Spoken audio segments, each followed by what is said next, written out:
Pals, and Jim, you're taking apart the Pontiac engine, and you never know what you're going to find in an engine.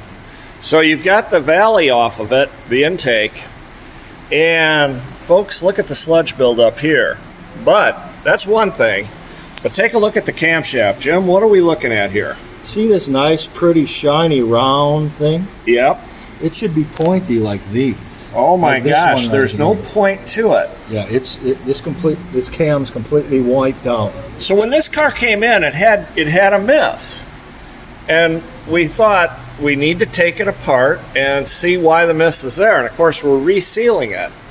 So this has quickly progressed from a reseal to a rebuild.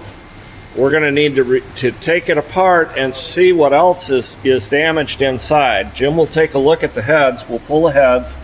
He'll take a look at the valves, and we'll also take a look at the lifters and the camshaft we know is gone. So at a minimum, this customer is going to need a new camshaft, lifters, and we'll check the push rods, possibly push rods. There may be other damage to the valves. We don't know at this point.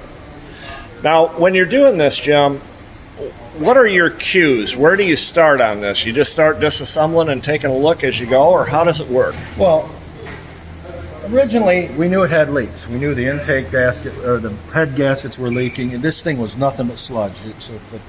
But when I'm driving it, initially I could feel it. It had like a chug when you accelerate. So I knew something was going on in the valve train because it wasn't electric. So we were hoping for the best and assumption that it might have just had a valve seating or something.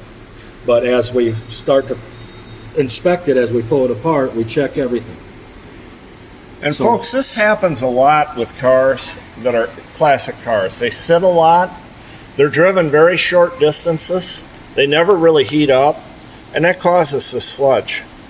Now, the camshaft, what do you think caused that cam lobe to go down, Jim? It could be a myriad of things. It could be losing oil pressure. It could have been temperature, and all this carbon and stuff dropping down in there. See all this just free stuff just floating in here. That could get in there and help work as a grind and just grind at them. So folks, we always talk about changing your oil regularly. On a classic car, you can't wait 3,000 miles.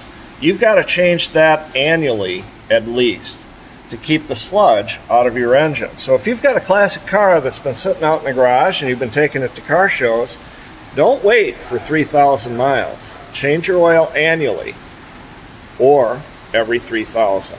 See you soon.